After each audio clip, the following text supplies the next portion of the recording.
buenas tardes a todos. Gracias por estar acompañándonos en este acto del ciclo Granada en Música, en el que hemos procurado repasar un poco la actividad musical en Granada, pues sobre todo en los últimos 40 años, pero en fin, nos remontamos un poco más atrás, porque el primer entrevistado fue Miguel Ríos, el que inauguró este ciclo. Todavía estábamos saliendo de la pandemia y haciendo los actos online. Luego fue Agustín Rodríguez de Los Ángeles, el que intervino, y ya a partir de ahí, pues bueno, han desfilado pues toda una serie de personajes de la música actual granadina: Reinaldo Jiménez, José Luis Gualda, Nani Castaneda y Juan Alberto Martínez de Niños Mutantes, Horacio Révora hablando del tango y de la música hispanoamericana, Jorge Fernández Bustos hablando del último flamenco. En fin, hemos procurado, Antonio Arias, hemos procurado ir de la manera más completa posible, representando todo ese panorama al que me refería antes. Nos faltaba José Ignacio, que es otro de los grandes protagonistas de la música última granadina de los últimos 40 años. Y bueno, pues procuraremos en la medida de lo posible ir completando con algunos flecos que faltan también para que ese panorama sea más completo. Yo no voy a presentar a José Ignacio, porque lo van a hacer los entrevistadores, que son Javier Gilabert y Fernando Jaén. Yo lo voy a presentar a ellos, porque de alguna manera esta reciente publicación, que es un homenaje que ustedes tienen ahí y está disponible para quien les interese, El tiempo, lo soñado y lo real, homenaje a José Ignacio Lapido, ha sido obra fundamentalmente de ellos dos, que han coordinado esa publicación. Javier Gilabert se dedica a la enseñanza, en maestro del Ave María de Granada, que es una institución, como ustedes saben, llena de prestigio, pero es también escritor y sobre todo poeta. Ha publicado una serie de libros de poemas, 4 creo hasta el momento, ¿no?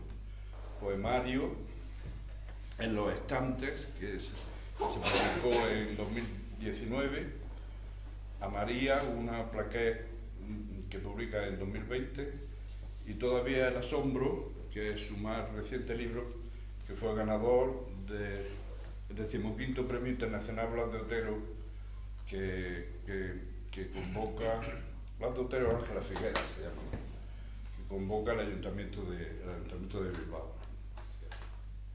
Luego ha publicado también algunos libros a la limón, con el poeta malagueño Diego Medina Poveda, Sonetos para el fin del mundo conocido, en 2021, y también Bajo el signo del cazador, con Fernando Jaén, que fue un libro que resultó finalista en el 25 Premio Villa de Peligros. Bueno, aparte de eso, es también un poco un gestor y agitador cultural y literario en Granada. Hizo una antología contra la violencia machista, Granada no se calla, y ha sido antologado en más de 10 volúmenes antológicos. Luego coeditó una antología de la poesía granadina con Fernando Jaén y Gerardo Rodríguez Salas, Versos al amor de la lumbre, también con ellos mismos y con Juan José Castro Martín. Editó un homenaje precioso que se hizo al poeta Rafael Guillén justo un poco antes de su muerte, para decir amor sencillamente. Y ahora pues ha coordinado este homenaje al que me refería antes, a José Ignacio Lapido. Luego ha creado también, junto con Fernando Jaén y Gerardo Rodríguez Sala, un premio, el Premio Nacional de Poesía Ciudad de Churriana, que es un premio de poesía muy curioso porque no solamente se premia a un libro publicado el año anterior, sino también a la editorial que ha publicado ese libro. Por su parte, Fernando Jaén, pues bueno, buena parte de su currículum ya lo he dicho porque lo tiene. Él es médico de profesión y ha publicado también algunos libros de poemas: El Corral, De las Cuatro Esquinas, Los Ciclos Brutos, Los Días del Barro, Las Orillas Difíciles, etc. Bueno, ha colaborado también hasta en 7 antologías. Fue finalista del Premio Villa de Peligro con el libro escrito con Javier, Bajo el signo del cazador. Ha participado en el programa Granada Ciudad de la Literatura, UNESCO, y en el taller Los Sonidos de la Enfermedad, Medicina y Poesía, que han organizado el Aula de Cultura del Ayuntamiento y la de la Universidad. También con Javier, conduce el espacio de entrevistas de la revista digital Secreto Olivo. Y bueno, ha hecho con ellos la antología Lumbre, de poesía verso al amor de la lumbre, y una iniciativa que se titula Poesía a tus pies, ¿no? que debe de ser una presentación cultural de algún modo. Sí, pues una idea de poner verso de la es verdad que sí, que pusiste en los pasos de Platón. Sí, con Granada UNESCO. Sí, que es una idea muy bonita. Bueno, pues nada más. Muchas gracias por estar aquí, por conducir este acto, ¿no? Y por entrevistar a los protagonistas. Entonces, cuando queráis, pues podéis empezar. Muy bien, Álvaro, muchas gracias.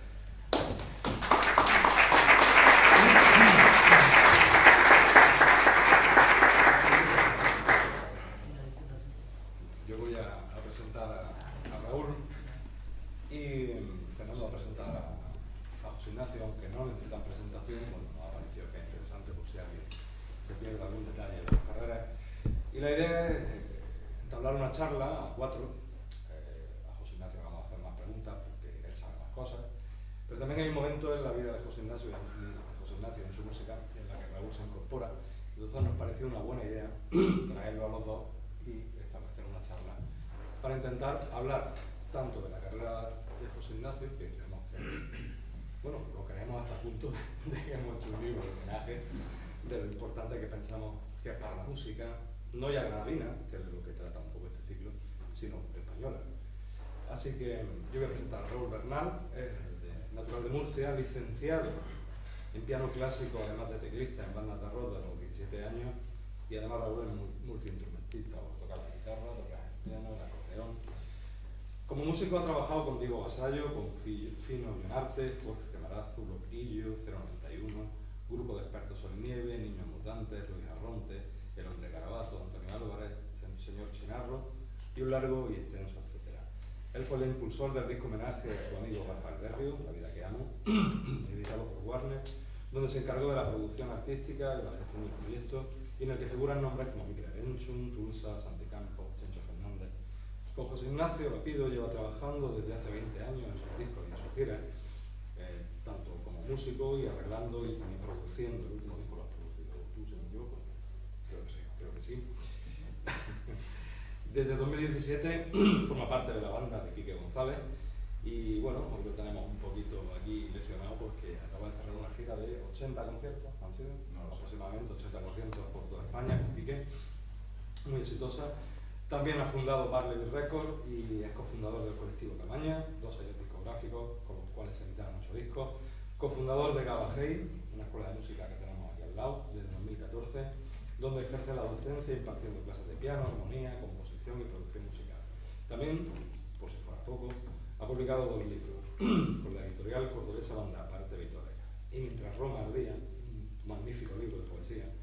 Y La Dios considerado como una de las bellas artes, que es un libro de prosa poética, pero yo no lo definiría así, yo creo que es una porque es un libro que viene, es un objeto precioso, tanto por su contenido como por su continente, y que recomiendo mucho que busquéis, si es que queda.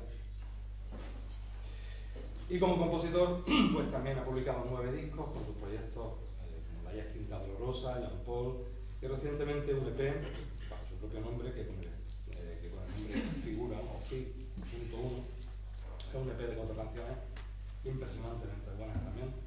Ha compuesto música para publicidad, para cine, y recientemente ha realizado la banda sonora de la película Fueron los días, de Bernadette Bulnes, por la cual fue nominado a los premios Carmen del cine andaluz por mejor canción original.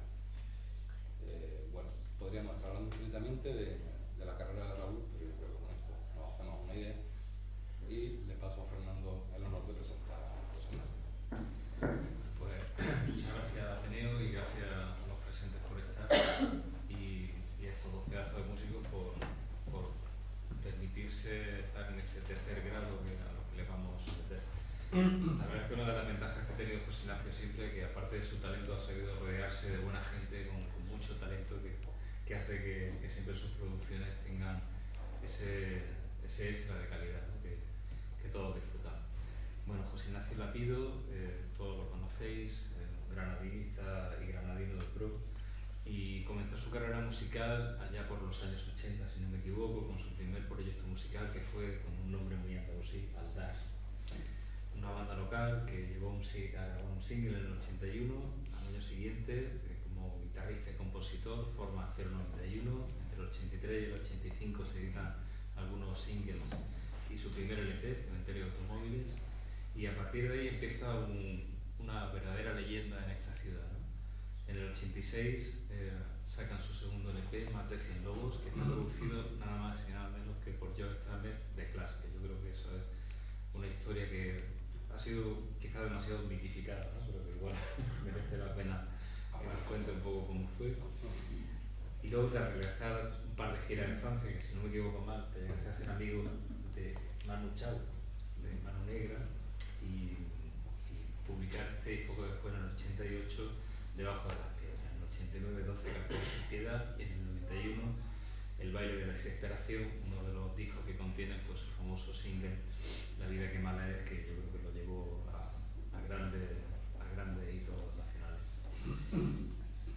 En el 93, Tormenta Imaginaria, para mí uno de sus mejores discos, y en el 95, Todo lo que vendrá después, una especie de despedida, ¿no? De homenaje de despedida que había supuesto 091 en su carrera en la ciudad.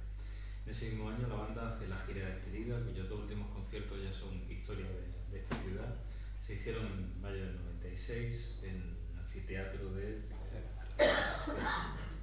y allí se editan bajo el título El último concierto. Tras un paréntesis en el que empieza a componer canciones para otros artistas como Miquel Erenchun, por ejemplo, se lanza en solitario en el 99 y nos regala un magnífico libro de su disco debut, que es Ladridos del Perro Mágico. En este álbum Lapido hace las veces de cantante, ya había cantado en alguna otra ocasión, pero yo creo que aquí coge ya las riendas de la carrera. Aparte de ser guitarrista, compositor, productor, facetas que mantendrá hasta sus discos y creaciones actuales. En 2024 se cumplirán 25 años de su andadura en solitario, y ese fue el motivo por el que, junto con la editorial Comares y Miguel Ángel del Arco, que está aquí como su editor, pues nos brindó la posibilidad de regalarle este libro homenaje, El tiempo, lo soñado y lo real. En el 2001 publica Luces de Ciudades en Llamas, en el 2002 Música Celestial, todos estos trabajos ya en solitario. En 2005 crea su propio sello discográfico, Meditatorio Rojo, que eso también me parece muy interesante, tomar las riendas de tu propia carrera y ser tan valiente como para gestionar tú tu propia obra, ¿no? Yo creo que eso también nos podríamos lograr un poco aquí, ¿no? Como Lil Jon de Granada, ¿no? Cosas así. Luego se edita en otro tiempo, en otro lugar. En el 2008 verá la luz Cartografía, un disco magnífico. En 2010, ¿no? De Sombra y Sueños, donde empieza a tener colaboraciones, ¿no? De otros artistas. No recuerdo mal, aquí estaban Amaral, Quique González, Miguel Ríos. En 2013 se presenta Forma de matar el tiempo. En el 16 vuelve 091 en una gira que se dio a conocer como Maniobra de Resurrección, y yo creo que todos se acuerdan de ello y con aquel disco y aquella vuelta yo creo que un poco inesperada para todos, ¿no? Pero muy bonita, y que terminó en aquellos preciosos conciertos de la Plaza de Toros. Uno de ellos yo lo vi, pero en un sitio un poco privilegiado, que era la 9ª planta del hospital, donde estaba de guardia y yo estaba allí escuchando, amenizándome la noche. En el 17, Marido edita El alma dormida, que es un disco dedicado a la memoria de su madre. En el 2019, de nuevo 091 graba La otra vida, que es el disco de regreso de la banda. Y a finales de marzo de este año, hace unos meses, se lanza su último álbum, A Primera Sangre, que es un disco que yo creo que ha supuesto otro hito, ¿no?, en la carrera. Un disco magnífico que yo creo que ha sabido llegar a mucha gente, emocionarnos y ha permitido redescubrir otra vez su obra. Y con este disco hace el 9 también en su carrera, en producción en solitario. Es decir, como veis, es una carrera vertebrada por la música. Y bueno, esto ha supuesto el reconocimiento que ya tenía, pero que poco a poco se va haciendo ya muy grande, ¿no?, a nivel nacional. Es una figura, por lo tanto, como veis, fundamental en la historia de la música de Granada, en la música de Andalucía y también a nivel nacional. Y ya está, no quiero correr más con esta presentación y vamos a darle ya la palabra a ellos que aquí tenéis. Bueno, yo creo que ha sido larga, pero es que resumir la carrera de estos dos señores pues se lleva un rato y pensamos, así como en las presentaciones literarias no somos muy dados a entrar en estos currículos, creemos que era interesante. El Ateneo nos pidió que fuésemos un poco viendo en paralelo la carrera de José Ignacio y la música que ha habido en Granada. Entonces, yo creo que es un buen punto de comienzo en 1979, cuando se forma Aldar. Y, bueno, ¿qué nos puedes contar de aquellos 2 años, ¿no? ¿Qué supuso para ti grabar un primer sitio? Bueno, antes me permitirá que dé las gracias a los asistentes por su presencia aquí al Ateneo, por invitarme tan amablemente.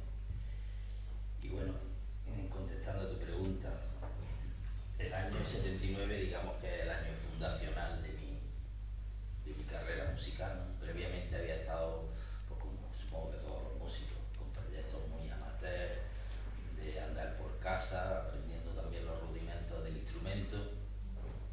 Pero digamos que en el año 79 es cuando se formaliza de alguna manera un proyecto musical, que es el primer grupo que así medio serio. Previamente había tenido algunos, como te digo, poco serios, por llamarlo de alguna manera. Y Draco no es un nombre muy serio, ¿no?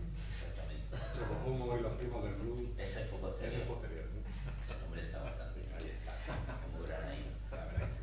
En fin, que el grupo Albert pues lo formamos mi hermano Javier, Tacho González a la batería, que me ha acompañado. Tacho es una figura importantísima en mi carrera porque, aparte de ser mi cuñado, ha estado conmigo musicalmente, pues, incluso antes de empezar en la música estábamos ya juntos, éramos amigos y tal. Es decir, que nuestras vidas han corrido suertes parecidas y han corrido paralelas a nuestra afición por la música. En fin, que lo formamos mi hermano Javier, como digo, Tacho, el cantante estaba Juan Maleiva y el bajo estaba Juan Manuel Román. En fin, éramos 4. Yo en el año 79 creo que tenía 16 años, es decir, que tampoco digo que era un proyecto serio, pero viéndolo con la perspectiva del tiempo, con 16 años, las cosas tampoco pueden ser demasiado serias, ¿no? Estábamos aprendiendo, como digo, los rudimentos de nuestro... por nuestra cabeza. En nuestra cabeza no pasaba que eso fuera a ser nuestra profesión en un futuro, básicamente.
mucha tarea y no tenía tiempo para los estudios. Pero Tachi, por ejemplo, sí acabó Historia Antigua, ¿no? Estaba también en la misma facultad que yo.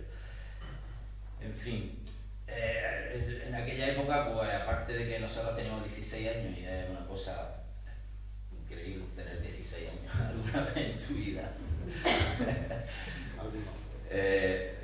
pues estábamos en una ciudad, como era Granada, que venía de haber tenido un esplendor musical en los 60 y principios de los 70 en el género que yo practico, ¿no? Que es el rock, ¿no?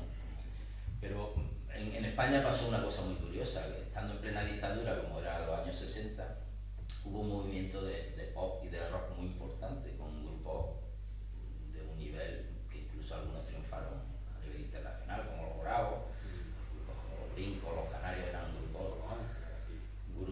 Miguel Río, grupos de Miguel Río en el 70 grabó el Himno a la Alegría, que fue un pelotazo en todo el mundo, es decir, con una calidad importante en un panorama político aterrador, ¿no? Creo que es una paradoja que se dio. Y luego en los 70 ya, cuando ya estaba el dictador a punto de pasar a mejor vida, o a peor, en España hubo todo ese movimiento, incluso contracultural, porque al final de los 60 también hubo mucha influencia de todo el rollo hippie, de Woodstock y de la música underground, y se creó un caldo de cultivo importante con grupos como Smash en Sevilla o grupos como Máquina en Barcelona. En fin, había un caldo de cultivo contracultural importante, pero aquello a nivel popular fracasó totalmente y en los 70 todo ese movimiento de rock y de pop lo ocuparon los cantantes melódicos. Y solo fue a finales de los 70 cuando volvieron a levantar cabeza las bandas de rock. Casi toda la mayoría de los años de los 70 estuvieron ocupados a niveles de éxito popular por cantantes melódicos que poco o nada tenían que ver con ese espíritu que el rock se suponía que llevaba consigo. Y nosotros pues nacemos ahí. Cuando el rock otra vez, tanto en Madrid como en Barcelona como en Vigo, empiezan a surgir bandas y que venimos a retomar ese empeño por la guitarra eléctrica y cada uno dando su visión del mundo en 3 minutos, que es lo que es una canción. Yo te iba a preguntar al respecto de eso, sobre lo que sonaba en la radio y me lo acabas de decir. Efectivamente, me estoy imaginando Nino Bravo, ese tipo de música, de melódico, pero ¿tú te acuerdas de lo que en aquel tiempo en los garitos de Granada escuchabas? Es decir, ¿había ese paralelismo o había ya un germen de lo que, bueno, cuando iba... Bueno, aquí en Andalucía, en la segunda mitad de los 70 hubo un movimiento musical que se llamó rock andaluz, que era una suerte de rock sinfónico con influencias de Yes, de Genesis y de King Crimson, me sonaban mucho también, mezclados con ciertos dejes andalusíes, o aflamencados, ¿no? Todos conocemos los grupos que triunfaron y que triunfaron en todo el país, como Triana, Medina Zahara, Kai, Guadalquivir. Smash fueron anteriores, sí, pero Smash eran como más psicodélicos, ¿no? Eso es lo que triunfaba aquí a niveles de rock. Y luego pues todo eso, los Pecos, Pedro Marín, Miguel Bosé, toda esa gente es la que sonaba en la radio cuando nosotros empezamos. Así que nosotros íbamos un poco, porque nosotros veníamos de otra escuela de rock, nosotros veníamos de una escuela más primitiva, digamos. Nosotros nos retrotraíamos a la escuela británica de principios de los 60 y la escuela americana del blues y del rhythm and blues y del rock and roll, ¿no? Era una cosa más eléctrica y menos todas las sofisticaciones del jazz rock y el rock progresivo. Eso a nosotros, realmente a mí particularmente, no me llamaba la atención. Entonces nosotros nacíamos en un contexto un poco hostil hacia nuestro estilo particular, ¿no? Pero bueno, muchas veces el seguir tu propio camino hace que las cosas funcionen, ¿no?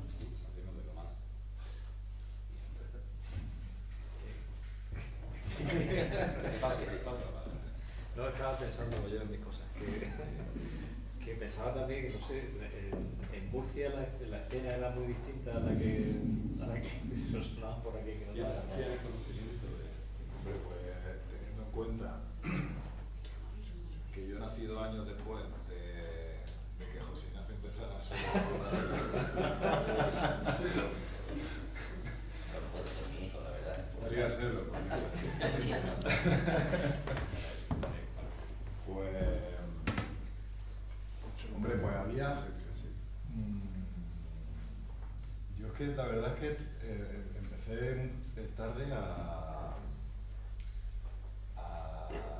escuchar cosas que no estuvieran en mi casa.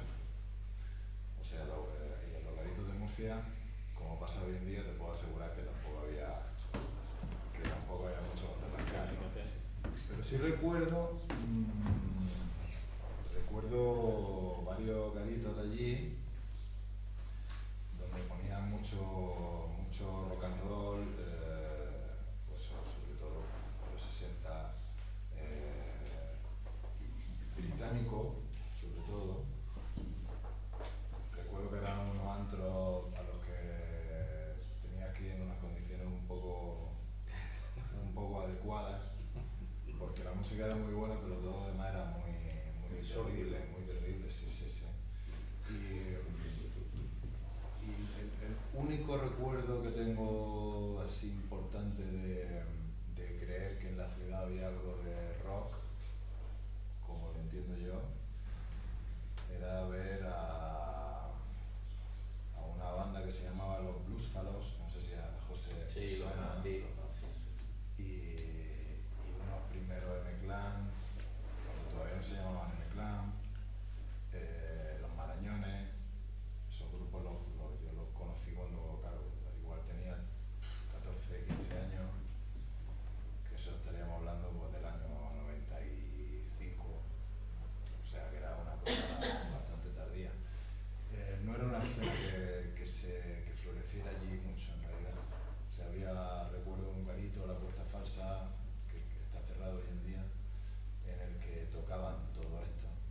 Recuerdo cruzarme por Murcia, por la Gran Vía y cruzarte con Carlos Tarque cuando tendría 20 años, con unas pintas increíbles y con unas novias también increíbles. Y la verdad es que era muy alucinante. Y eso es lo más cerca que yo, o sea, de la ciudad que yo viví, lo más cerca que se estaba del rock. Pero recuerdo que en esos años, viniendo de donde venía yo, que era un pueblo que estaba a unos 20 kilómetros de Murcia, y estudiando música clásica como estudiaba, aunque ya me gustaba el rock, porque mi padre tenía una buena colección de discos y de esa colección de discos tenía una colección bastante grande de clásicos del blues que me enseñó él y que la verdad que al principio no me atraían demasiado, pero luego empecé a fliparlo mucho y era una cosa bastante inusual que pasara eso en una casa de un pueblo de Murcia, ¿no? Imagínate.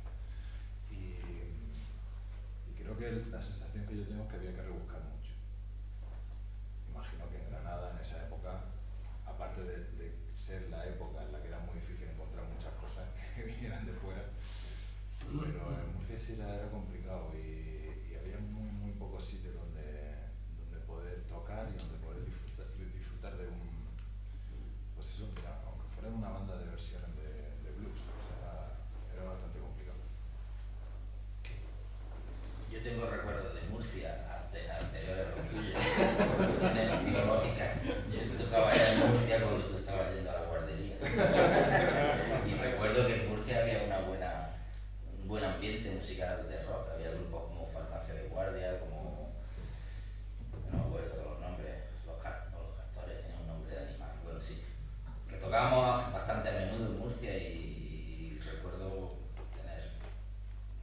hacer amistad con gente de allí, de rockeros murcianos, ¿no? Sí, Era muy Farmacia de pequeño. Guardia es como Sí. la banda. Sí, la banda seminal de... Importante de la Claro, música. claro. Sí, eran de mi quinta, sí. Luego, al inicio de los 80, las famosas cuevas de Cristóbal eran el epicentro de la movida musical granadina. ¿Qué recuerdas que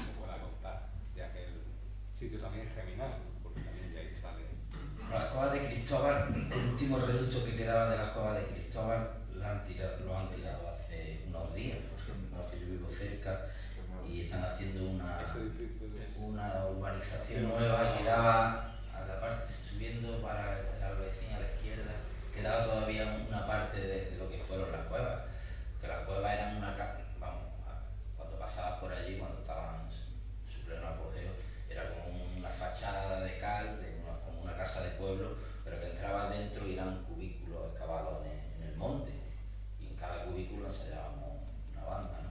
Y el otro día me dio mucha pena, porque todavía si pasáis hoy o mañana veis que todavía se ven los huecos de lo que queda, los vestigios que quedan de algunos de los huecos, pues ya están haciendo ahí un mamotreto, ¿no?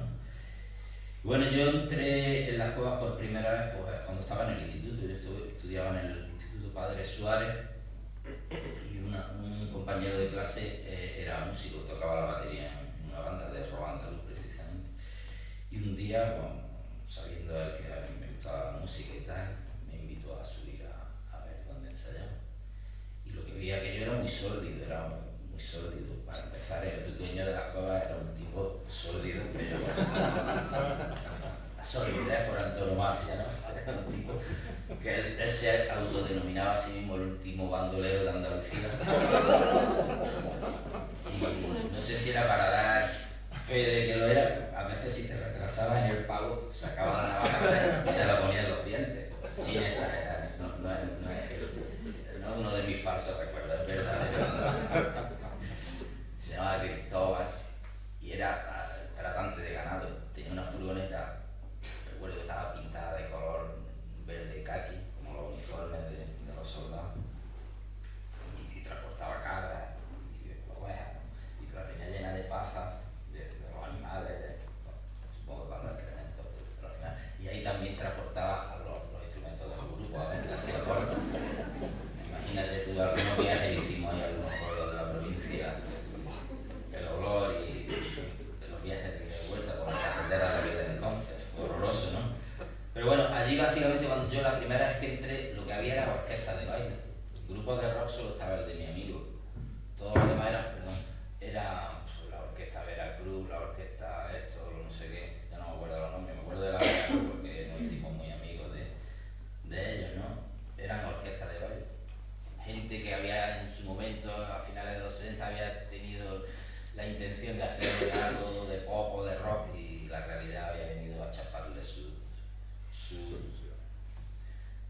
intenciones y se tuvieron que echar pues, a hacer versiones de Jordi Dan y eso. Y, de hecho, Cristóbal, que aparte de ser el último bandolero de Andalucía, era un gran bebedor también. Muchas veces se metía en los ensayos cuando venía un poco a gusto de los bares de la calle Real, empezaba a cantarnos "Bailemos el bimbo", que era una de las canciones que sonaba, que era un hit en aquella época. No todo eran los escritos, también estaba yo ¿eh? Y en fin, eso eran las cuevas.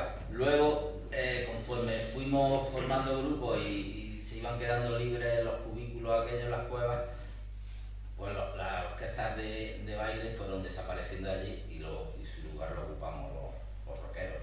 Y allí pues ensayábamos en un momento dado.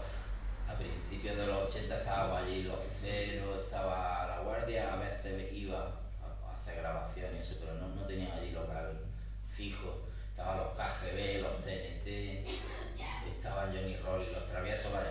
Los grupos que a principios de los 80, los pocos grupos, que no es como ahora que hay cientos de grupos en Granada, entonces éramos 4 gatos, la verdad. El público y los músicos éramos 4 gatos. Y eso fue, y Los Ceros estuvimos ahí 14 años. Desde que nos iniciamos hasta que nos separamos. Estuvimos ahí 14 años bajo tierra. Crea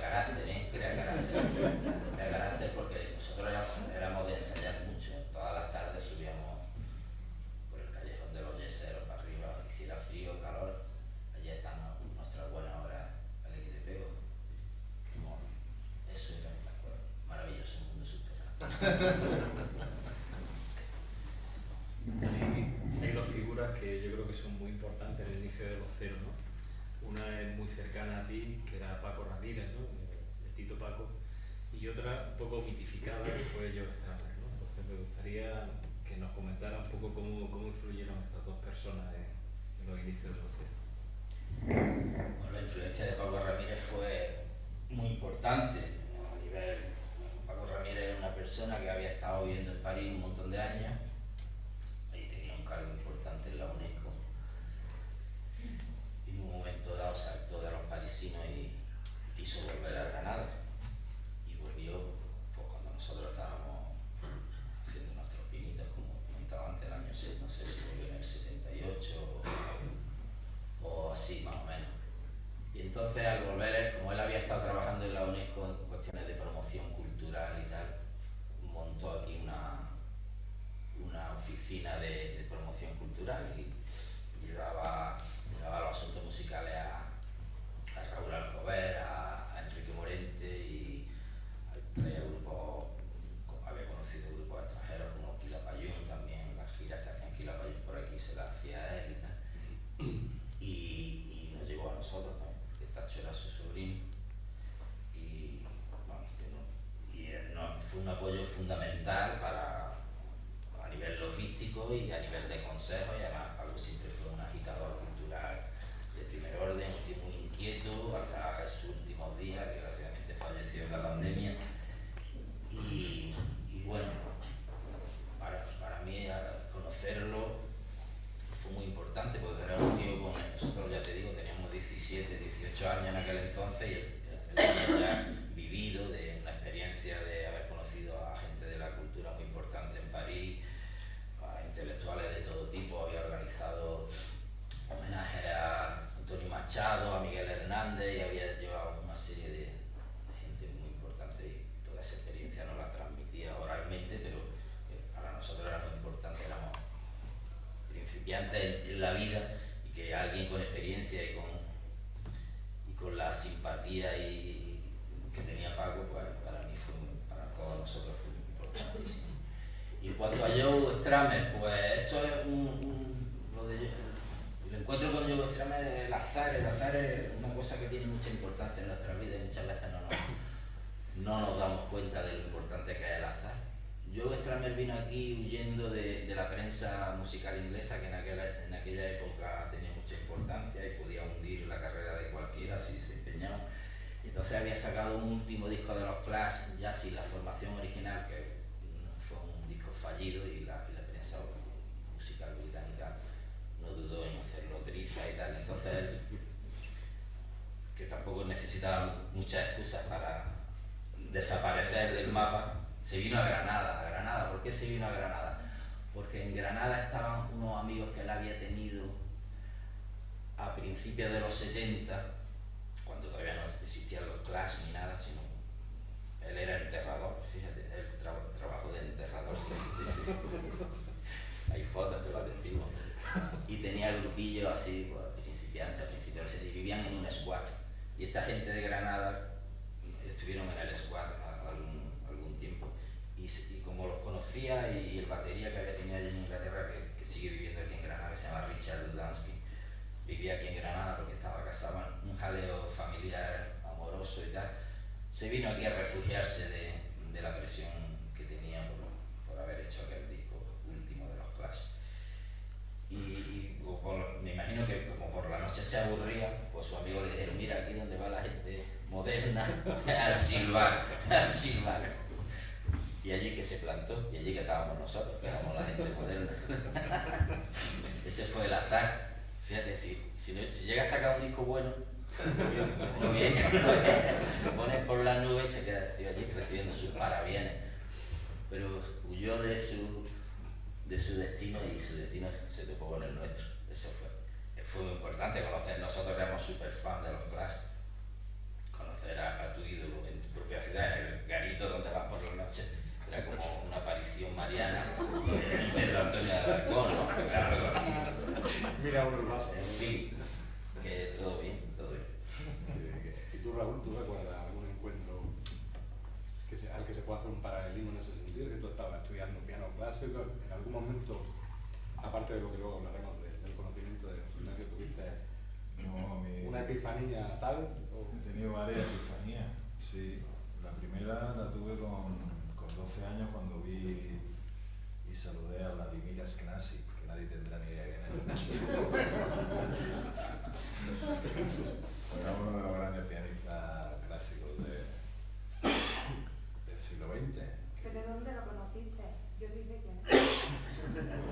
en Alicante, que fui a un concierto. Que vino a España. Sí. Y fui con una profesora mía de piano y yo tampoco sabía quién era Vladimir Ashkenazy, o sea, no sabía quién era, sabía que era un pianista, pero no sabía qué cara tenía. Y aluciné bastante, a mí me marcó eso mucho. Y luego, bueno, viendo a grandes músicos, cuando a mí me empezó a interesar el rock and roll, cuando iba a los conciertos que podía. Y luego creo que una de las mayores fue cuando contacté con este hombre y tuvo la educación de devolverme la llamada. Y recuerdo perfectamente ese momento porque yo estaba en mi pueblo muerto de asco y me llamó un teléfono con un número que no conocía y me dijo muy serio: soy José Ignacio Lapido. Yo me acojoné bastante y la verdad que ese fue un momento importante para mí. Y luego he tenido la gran suerte, a raíz de empezar a tocar con José y que él me acogiera en su banda, pues he tenido la gran suerte de conocer a personas que son ídolos para mí. O sea, pues, sin ir más lejos, pues he tenido la suerte de trabajar con Diego Vasallo, que ha sido uno de mis grandes ídolos musicales en cuanto a compositor y demás, y todo viene un poco a raíz de eso, pero bueno, intento mantener la forma, o sea que tengo la suerte de poder, pues también cruzarme con Miguel Ríos por estar cerca de José, pues claro, eso es una cosa muy, muy, muy importante para la gente que nos gusta este tipo de música. Y joder, pues sí, pues,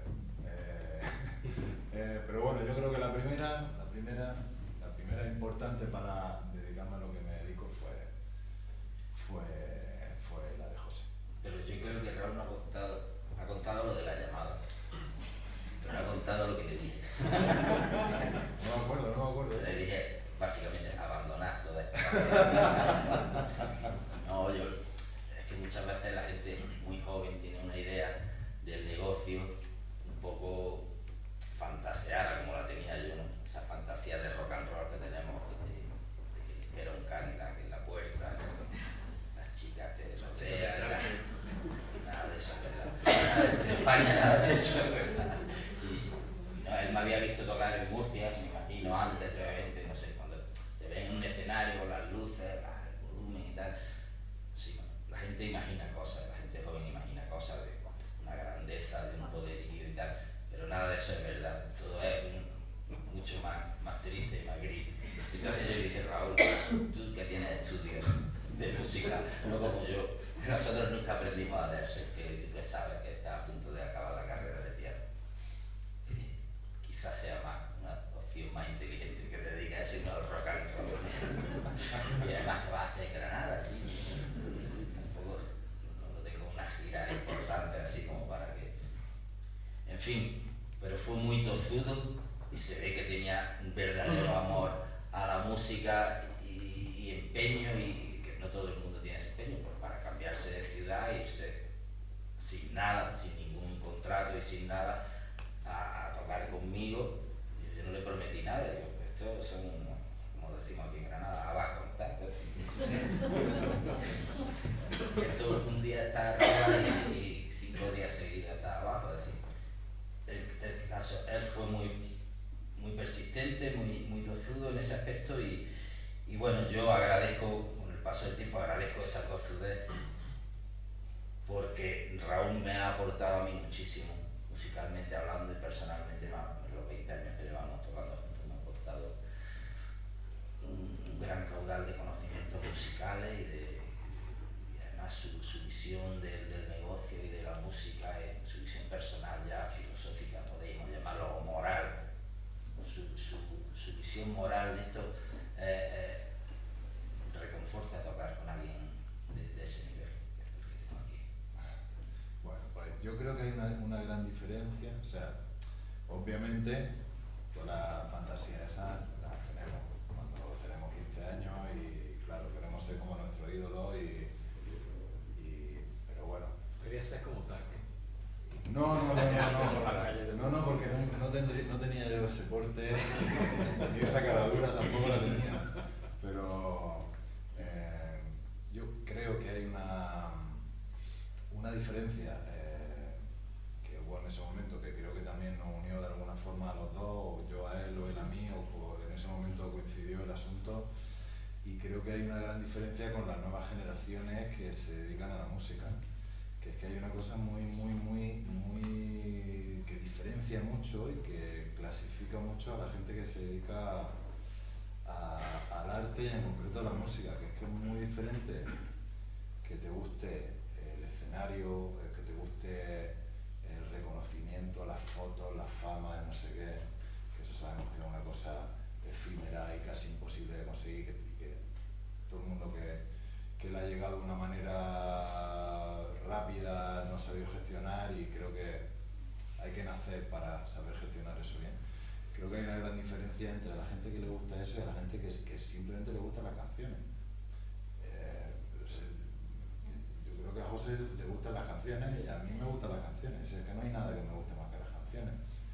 Y puedo escuchar mucha música y él puede escuchar mucha música, pero cuando algo de verdad te marca tu vida y te hace tomar una decisión importante en tu vida, es muchas veces por una canción, que una letra de una canción a mí me ha hecho tomar decisiones importantes en mi vida. Y José lo sabe, no me gusta mucho la parafernalia esa de las fotos, del salir, de no sé qué, o sea, que me da igual, o sea, prefiero estar dentro de una canción bonita y no tener ni que decírselo a nadie. Eso es lo que de verdad creo que diferencia a la gente que se dedica a esto, pase lo que pase. Creo, o sea, tenga algo o no tenga algo. O sea, hay momentos que se tiene y otras veces que no se tiene. Y seguro que José está aquí y sigue haciendo discos porque le gustan las canciones y quiere tener la mejor canción y quiere encontrarla. Y a mí también me pasa eso. O sea, no puede dar igual. No puede igual, hasta donde nos puede dar igual.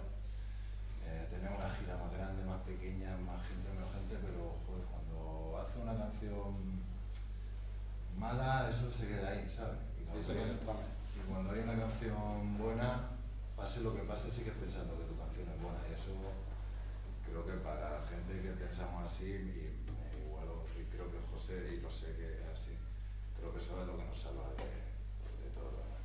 Yo creo que hay una cosa que une y que yo creo que hace que esté en una sintonía muy completa, y es la honestidad que tenéis los dos a la hora de trabajar y de crear. Y tanto cuando compones José como tus propias composiciones, ¿no? Son muy honestas, nacen de lugares muy íntimos, muy propios, donde uno ha tenido que rascar mucho por dentro para saber de dónde tiene que llegar. Y eso es un poco también lo que percibimos, lo que escuchamos vuestras canciones, ¿no?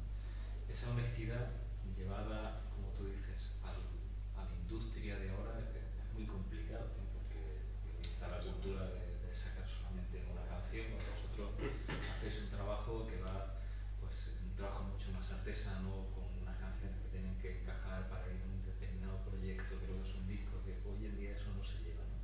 Pues quería preguntaros cómo os lleváis con esta forma de entender la música que tenéis y estos nuevos tiempos, ¿no? A nivel de escucha de radio, escucha de las últimas formas de Spotify, de las plataformas, de cómo lleváis gestionando vuestra propia obra.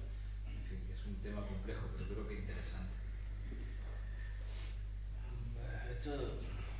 El cambio de paradigma en la industria musical lleva ya tiempo produciéndose, básicamente desde que Internet irrumpió en nuestras vidas con la promisoria idea de que la cultura iba a ser universal y gratuita y todos íbamos a ser más sabios y más... En fin,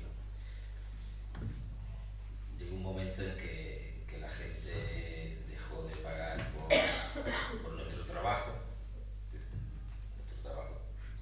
cuando se llama trabajo que tiene una remuneración a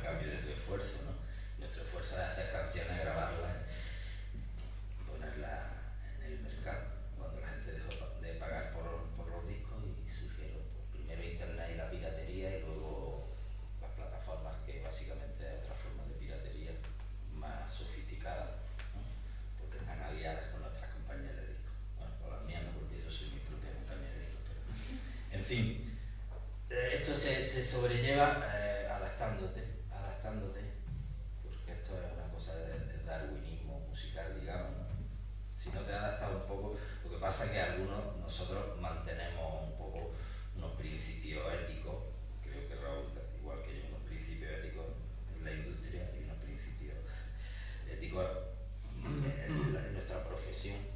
No porque ahora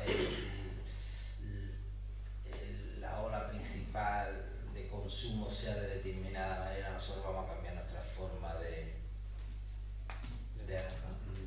hacer, ¿no? No tenemos nada, yo no tengo absolutamente nada que ver con los nuevos artistas que han salido, los estilos que todos conocemos, novísimos, ¿no? Tengo absolutamente, para mí es como si fueran otra profesión aparte, ¿no? Entonces yo sigo, Enrique Morente tiene una copla que decía, yo sigo mi camino que las nubes la destruye el viento, ¿no? Yo he visto pasar, desde que empecé con lo que he comentado antes, los Pecos, Pedro Marín, todo aquel fenómeno fan de finales de los 70, que yo parecía que se iba a comer el mundo. Fue tan efímero como lo han sido tantas modas pasajeras que ha habido en la música. La música pop tiene muchas cosas buenas, pero tiene también algunos defectos, y es que a veces cuesta diferenciar entre lo que es arte y lo que es entretenimiento. Entonces tú puedes decir que un disco de los Beatles es una cosa artística que ha influido no solo a muchísima gente, sino en la civilización occidental, diría yo. La discografía de los Beatles es un hito cultural en Occidente. Y discurre paralelo a la historia. Y que ha influido en pensadores, en escritores. Eso yo lo considero arte.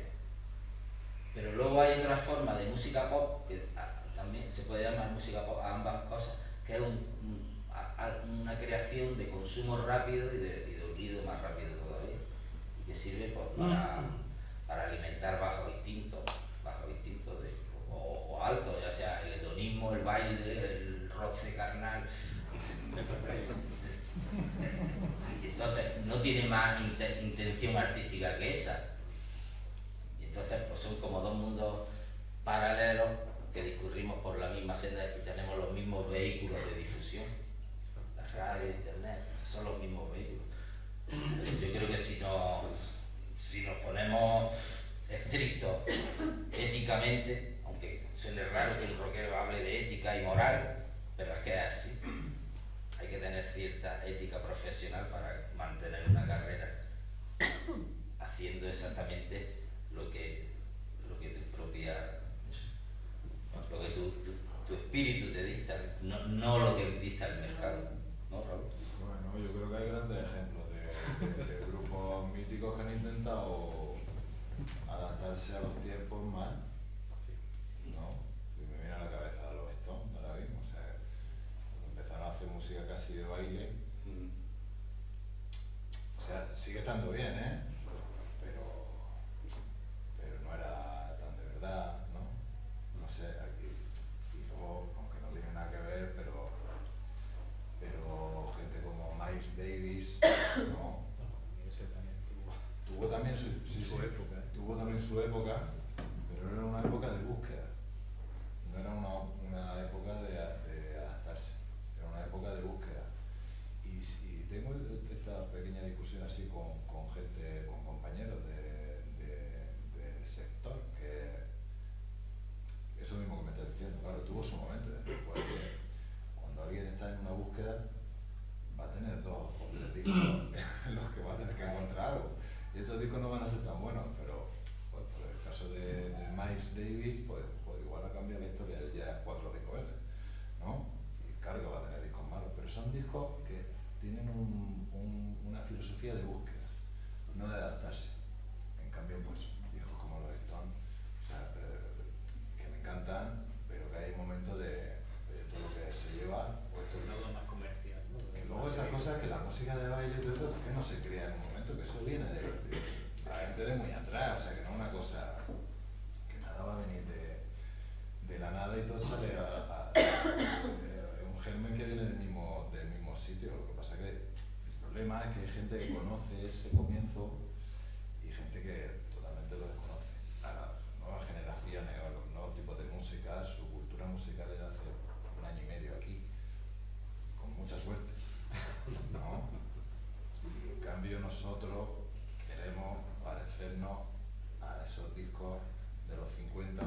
los 60 que sonaban tan bien y que están tocados tan bien, ¿no?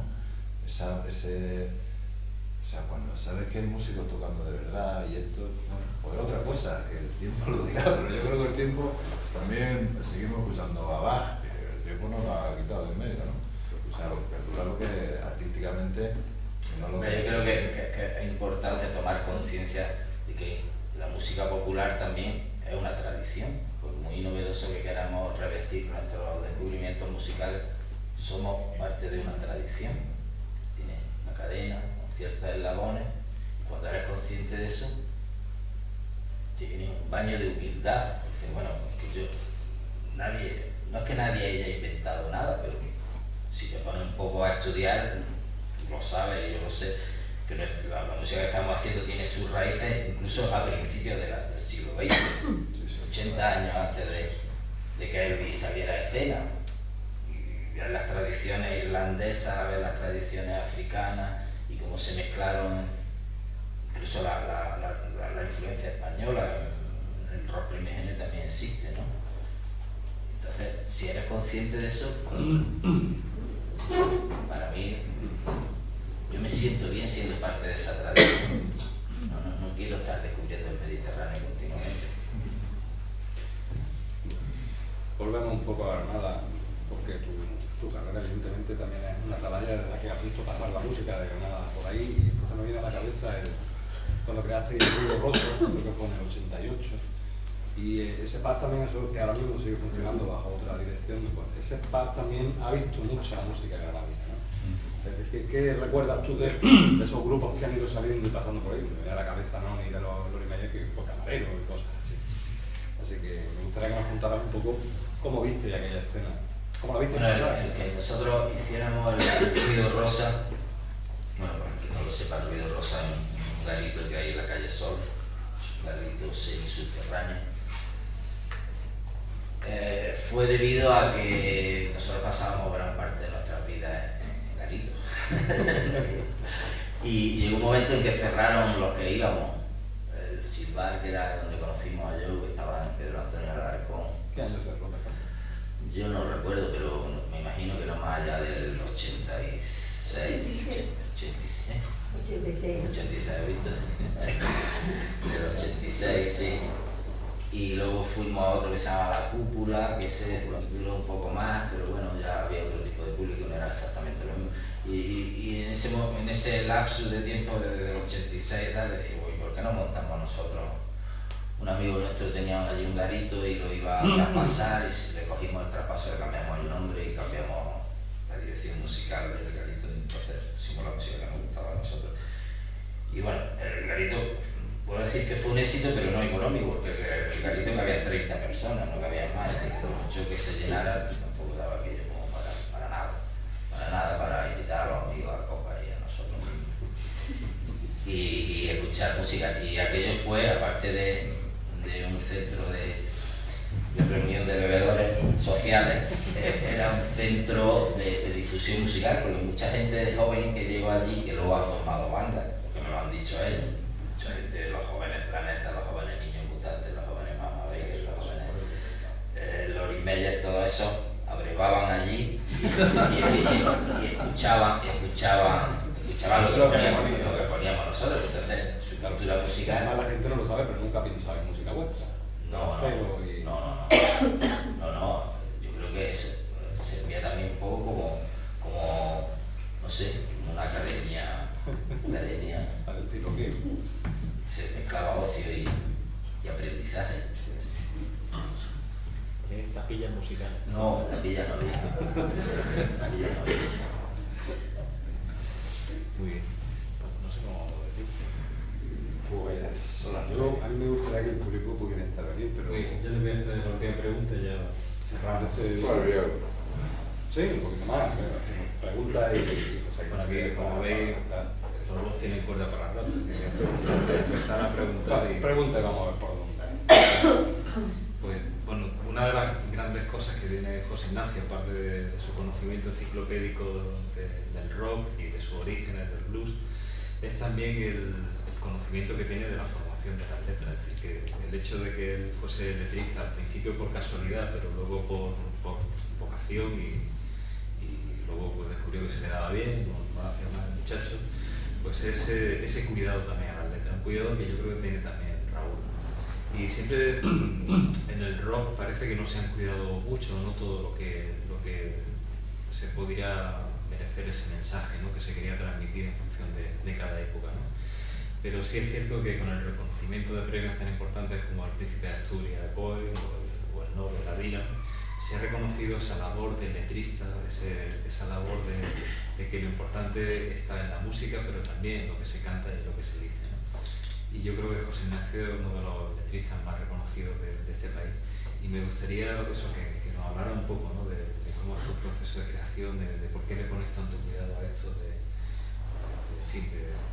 esa poesía que todavía no nos quieras regalar, pero que nos dan en tus canciones, de cómo sale, ¿no? Y a Raúl es una pregunta muy parecida, ¿no? Creo que los dos tenéis una manera de componer también muy parecida.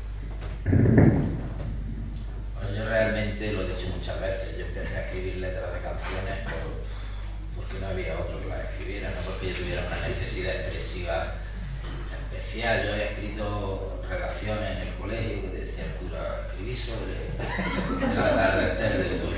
Escribía una redacción lo más bonita posible, te poníamos un 10, sí, con suerte. Pero esa era lo máximo que había yo llegado en el mundo proceloso, mundo literario, a escribir redacciones de los salesianos. En fin, no era de esos niños que escriben poemas, esos niños que escriben poemas de amor, nada de eso. No, horror me daba eso.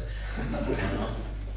En fin, que en el momento que ya formamos las bandas y tal, y al principio empiezas a hacer versiones de otro grupo y tal, en inglés básicamente siempre. Pero luego cuando empiezas a escribir material propio, te das cuenta que hay que cantar algo, que no, aquello no puede estar arear ni silbar, ¿no? En fin, que te pones mano a la obra, pero por obligación, dices, coño, es que hay que cantar. Ya está. Ven, escribe tú, al principio te juntas en el bar, servilletas de bar, uno dice una frase, otro dice otra, y con eso van marchando las primeras cosas, pero luego ya te da vergüenza. Entonces yo tenía mis lecturas, evidentemente yo no era ajeno a la literatura, era ajeno a la literatura como creador literario, pero yo había leído bastante, yo era un niño lector, leía mucho y tenía mi... Leía mucho los clásicos, ¿no? Sí, yo sabía recitar a Calderón bastante bien.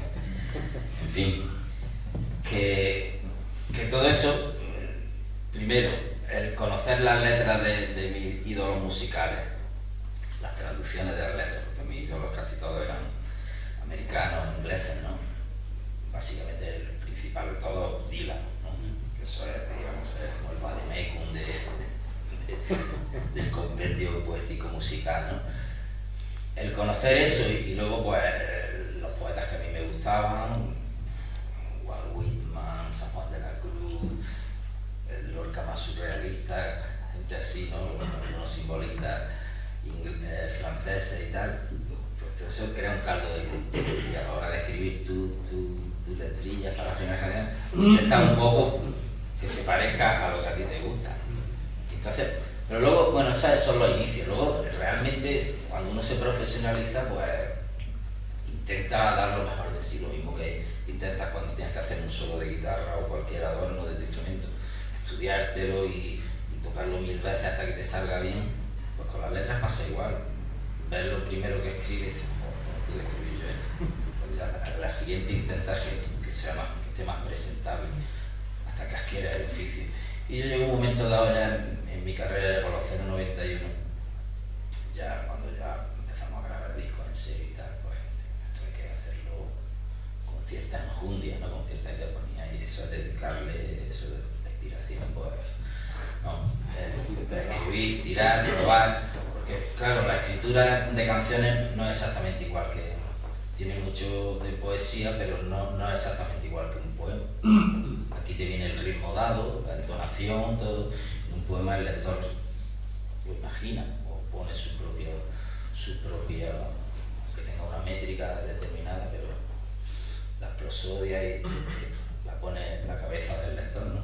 Aquí es complicado, tiene sus acentos medidos en determinados sitios, los tempos que van marcando la forma de hacerlo, ¿no? Y entonces esto es una profesión en la que llevo 40 años y sigo aprendiendo y es un poco agónica, ¿no? Un poco agónica porque después de haber hecho tantas canciones y tal, pues siempre como que se te estrecha un poco el horizonte creativo. Pero bueno, tirar de oficio, tirar de la vida también te da caminos distintos, temas distintos, conforme pasan los años, ves que se puede escribir de esto que antes como que te daba un poco de pudor. Cuando eres muy joven a lo mejor te da pudor de hablar de ciertas cosas demasiado personales y hacer estereotipos, que vienen siempre muy bien los estereotipos, tirar de aquí y de allí. Pero quizás algo que se aprende con los años es que tu propia experiencia y tu propia vida sirven, si lo haces honestamente, sirven para escribir canciones, ¿no? Está Raúl diciendo, ya que digo. No tengo que decir. No, yo creo que letras como las que escribo tienes que tener un conocimiento profundo de los grandes autores de canciones, o sea, como Dylan, Cohen. Pero luego aparte, o sea, estoy seguro que eso es importante. Y sabérselo un poco al dedillo, que son artistas un poco inabarcables, pero sabérselo un poco al dedillo, estudiarlo, si es que es la única forma que creo que hay. El que se pone a hacer canciones, o sea, intentando que la letra tenga el pozo que debe de tener, o sea, yo no hablo que le cambie la vida a nadie, pero bueno, esto en parte tiene unas reglas, que son unas reglas que hay unos límites que son muy etéreos, no sabemos muy bien qué hay, pero sí que hay una forma de hacer canciones y eso viene del estudio profundo de la gente que escribe canciones. Y luego aparte hay que tener un pozo literario, o sea, tienes que leer, o sea, que hay gente que no lee nada, o sea, Sí. ¿no? Y Muchos se dedican. sí, y a hacer canciones. Y claro, ahí no hay mucho. O sea, y a veces te encuentras con cosas que, gente que escribe cosas en libros o en canciones que ya no, lo peor no es que ellos lo escriban y crean que es bueno, sino lo peor es que haya mucha gente que diga que son poetas. Entonces ahí tenemos un grandísimo problema. Pero yo, en las canciones de José hay una cosa que hay una artesanía real y palpable y hay una dedicación absoluta, pero hay una cosa que tiene José que no tiene nadie, de los que podemos llamar los mejores letristas que hay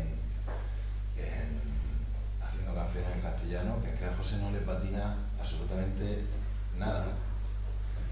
Bueno, lo de los acentos lo damos por hecho cuando hablamos de los mejores escritores de canciones en castellano, o sea, que haya un acento fuera del sitio ya me parece una cosa para prohibirle durante 4 o 5 años que no escriba ninguna canción más.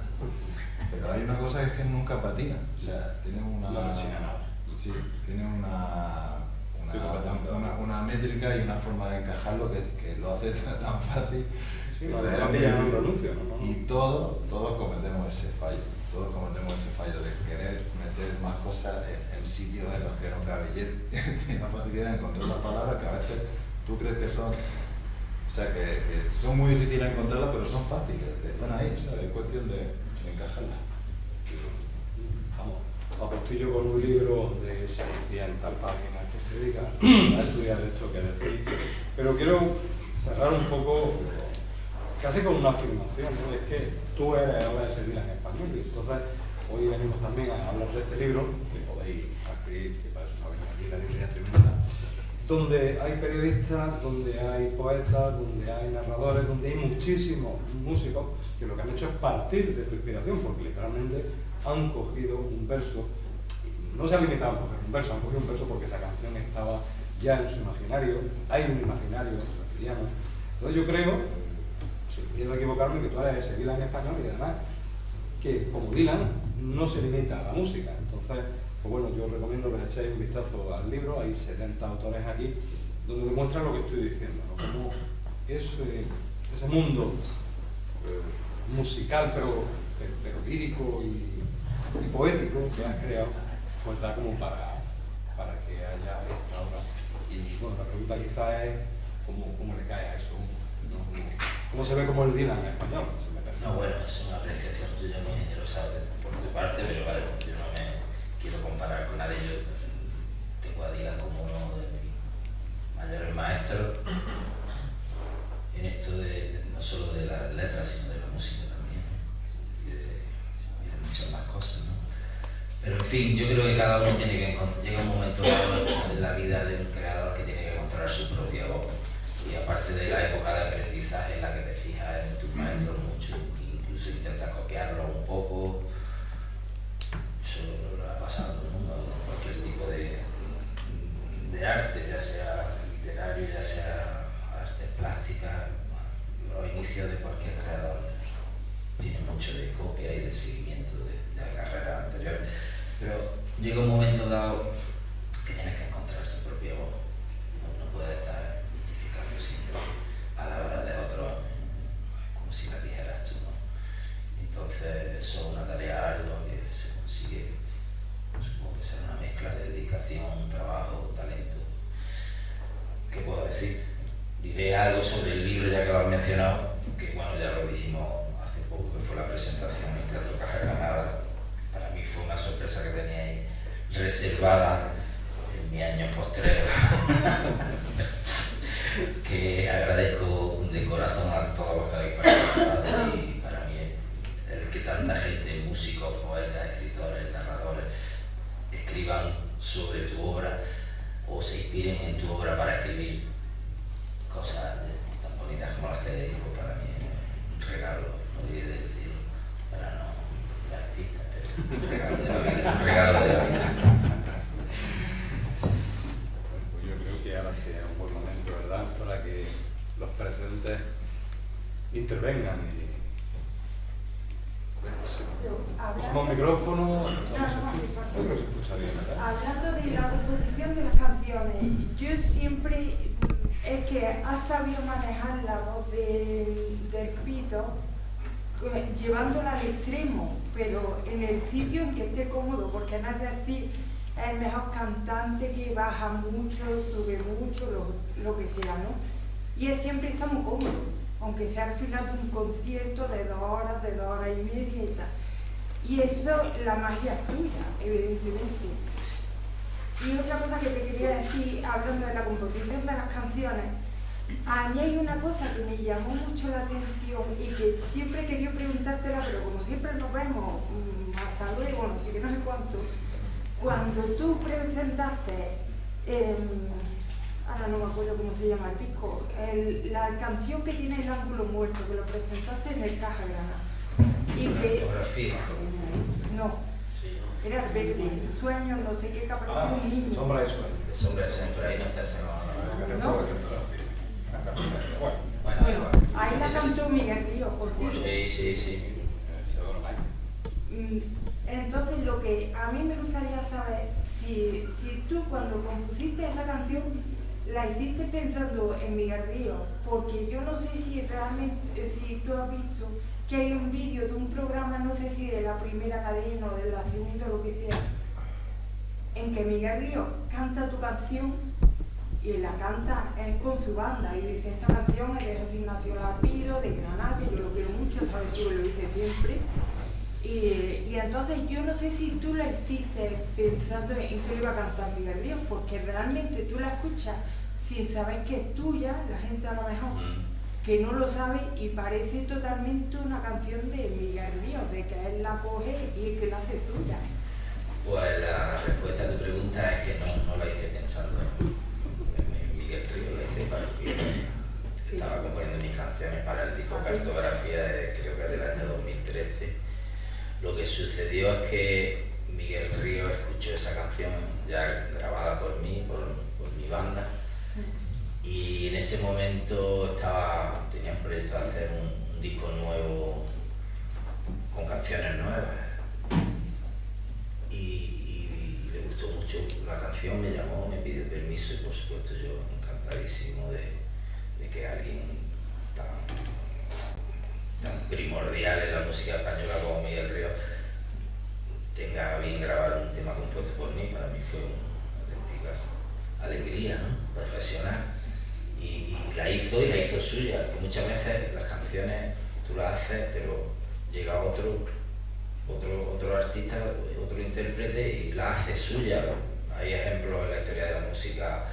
Ahora se me viene a la cabeza uno muy típico, que es, por ejemplo, la canción de los Beatles, está With a Little Help from My Friend, la cantaba Ringo Starr en el Sgt. Pepper, la cantó luego Joe Cocker y era de Joe Cocker. Era de Joe Cocker, es decir, y sé que, por ejemplo,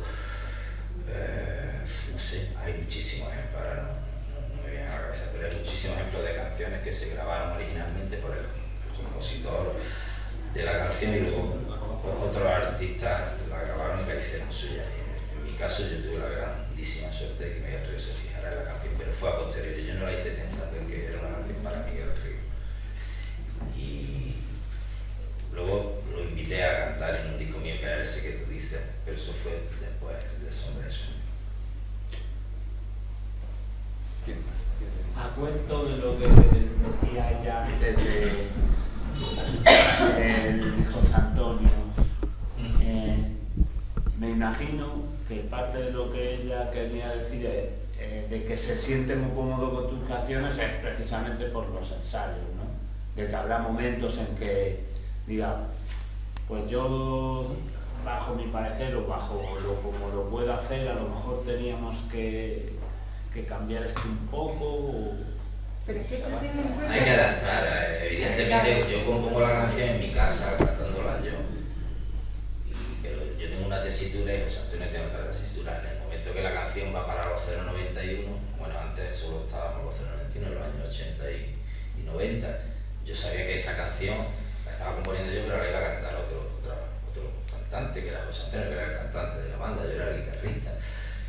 Entonces, pues eso es cuestión de una cuestión técnica, de que vemos el tono que le va bien, vemos el rango vocal que tiene la canción, cuál es la nota más baja, cuál es la nota más alta, el que está a gusto y se cambia el tono. Eso es una cuestión técnica simplemente y evidentemente de ensayo. Luego, cada voz tiene una expresividad distinta y hay veces que se cambian líneas melódicas para que esa expresividad crezca, y si José Antonio tiene una expresividad en determinados tonos, pues se hace ahí un entente cordial entre el cantante y el compositor para que la canción crezca, porque una canción bien cantada y bien interpretada crece, eso es evidente. Sí. De las bandas actuales, no te voy a pedir de todas, porque supongo que los que estamos en este rango de edad no llegamos a escuchar cosas de gente ya muy joven, pero de las bandas así actuales que puedan ser de indie rock, ¿qué letristas consideras tú que son decentemente buenos? ¿En España dice? En España, sí. Pues chaval. Por ejemplo, aquí en Granada hay muchos grupos que hacen discos maravillosos, como El Hombre Garabato, como Antonio Álvarez, que es un cantante que ha sacado un disco producido por Raúl, y El Hombre Garabato también lo produjo Raúl, también que es un productor muy Esos dos artistas están muy bien. Hay un grupo muy joven que se llaman The Fixer Trio aquí en Granada, que hacen un blues rock muy innovador. Son unos chavales que te hacen no perder la esperanza de que el género tenga su continuidad, porque son gente de 20 y pocos años que toca música muy antigua pero puesta al día, ¿no? Y de fuera, pues en Málaga hay un tipo muy joven también que ha sacado recientemente un disco, ya tenía antes uno que se llama Sarri, Nacho Sarri, que es un tío que cantaba muy bien, compone muy bien. En Sevilla hay un grupo con el que he colaborado ya hace poco que se llama Casa y la Pistola de Papá, un cantante que se llama Chencho Fernández, que hace muy buenas canciones. No sé, hay muchas bandas, hay otro grupo que se llama Los Fusiles, otro que se llama, no sé, hay muchos grupos que me gustan.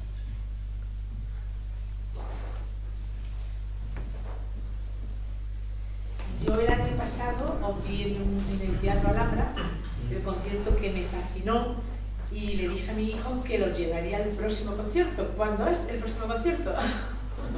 Para yo poder llevar a mi hijo. En Granada. O donde sea. Cuando tenemos una fecha. El próximo concierto que yo tengo es en Almería la semana que viene, el domingo de la semana, el día 28. Vais con ese mismo. Y luego vamos a tocar en Jaén a principios de junio, sí, en el Teatro de Jaén. Yo soy de Jaén, allí de Averos. El Teatro de Arimelia, creo que es el 1 de junio. Sí. Y aquí en Granada habrá algo, pero todavía no puedo decir la fecha porque no está clara. Pero para el fin de, para la última tramo del año habrá algo en Granada. Y luego tenemos más conciertos donde tenemos en Sevilla también, Sevilla, Burgos, en Burgos, Córdoba, pueblo de Córdoba, Montilla, pero es a lo largo del año. Vamos a hacer los conciertos, estos los vamos a hacer Raúl y yo. Sí. ¿Y a qué hora es la Almería? Ahí me han pillado. 7:30. Es a la hora de los conciertos. No lo sé, ya los anunciaré por la tarde, noche, me imagino, sí, no, de día no. Vale. No, de día, por la mañana no. ¿Y dónde es? Ya lo pondremos en las redes, vamos, está en mi página web. Está.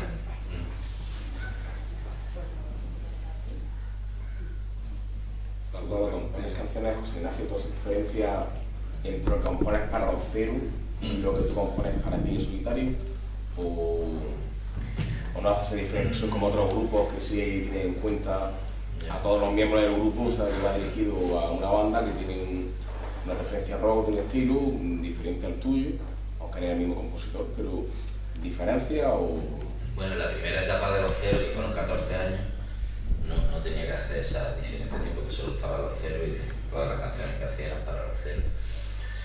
Desde el momento que los Cero volvimos en 2016 y decidimos hacer canciones nuevas, en un primer momento era un año de gira simplemente tocando el repertorio antiguo, era un modo de celebración del 20º aniversario de nuestra separación.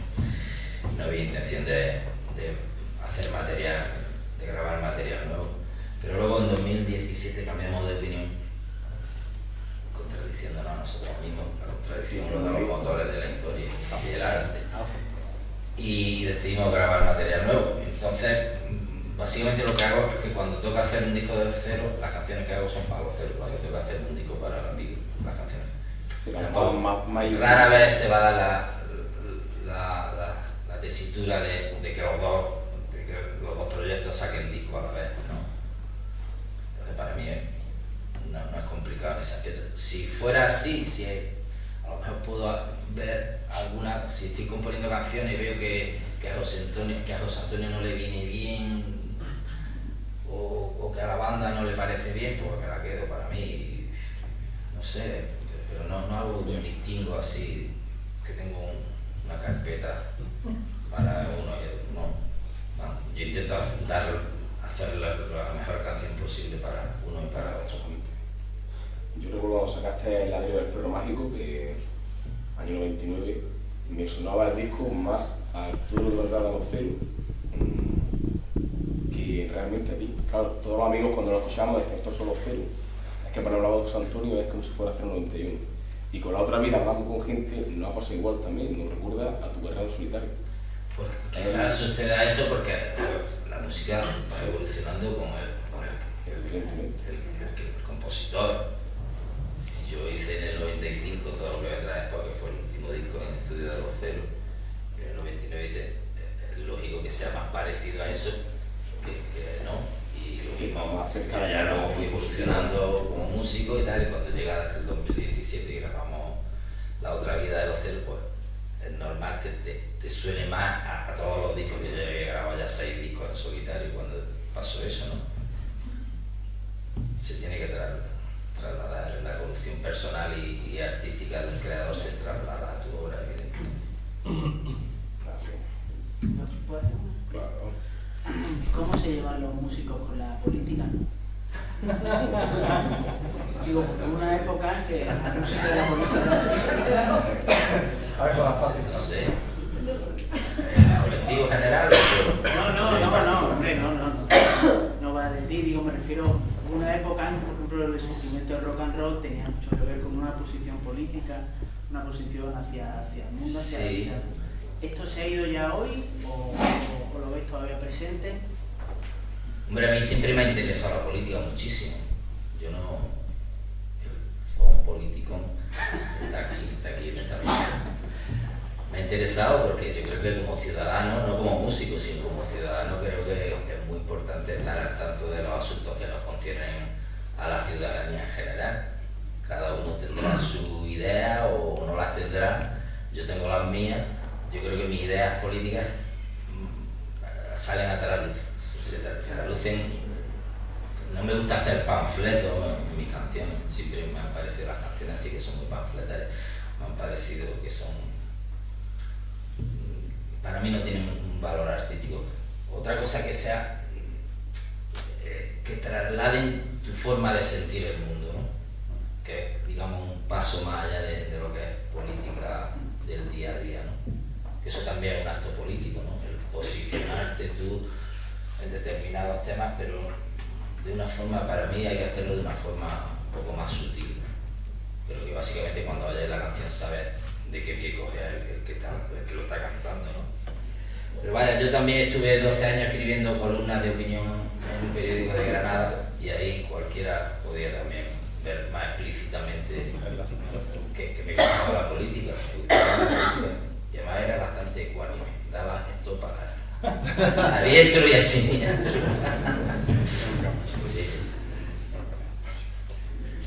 ¿Hay alguna preguntilla más? Pues cerramos.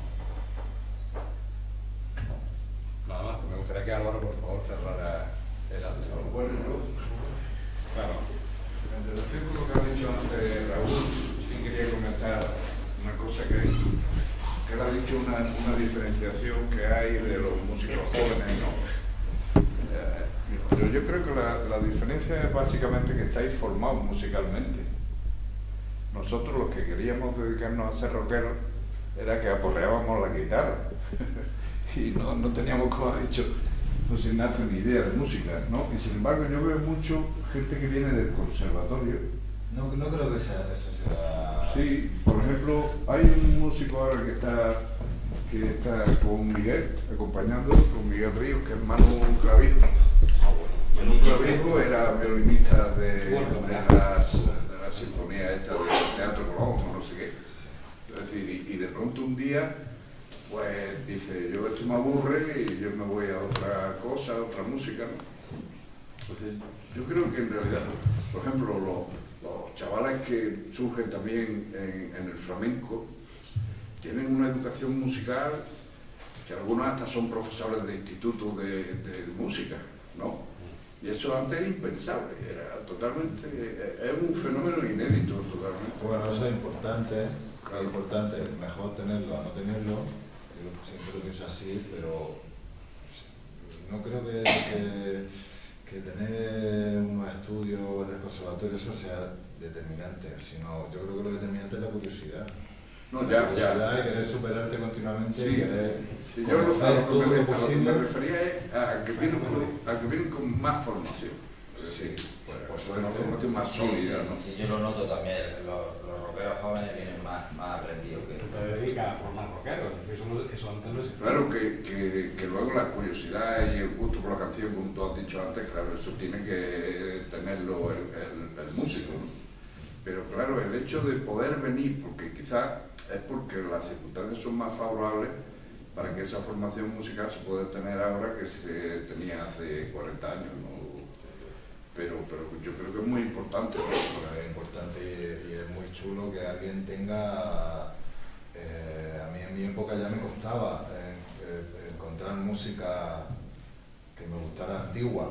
Claro, Cuando hablamos de antigua ya me refiero al blues solamente. Sí. En la época de José sería todavía más complicado, pero es que hoy en día, o sea, cualquiera puede estar 3 años escuchando gran parte de la historia de la música, o sea, que lo tiene ahí, eso es bien usado, sí, es la mejor escuela que puede tener un músico que se dedica al rock. Hay una tradición ya sí, lo tiene ya contemporánea, ¿no? Una tradición actual. Bueno, yo lo único que quiero es daros las gracias, porque ha sido una conversación estupenda, que nos ha encantado, ya habéis visto cómo estábamos todos Y nada, pues felicitaros de todos modos por vuestras carreras, por el libro, en fin, por todo lo que hoy hemos celebrado aquí. Pues nada, recibo tu agradecimiento en nombre de los cuatro y los agradecidos somos nosotros por poder estar aquí en un centro de difusión de la cultura como el Ateneo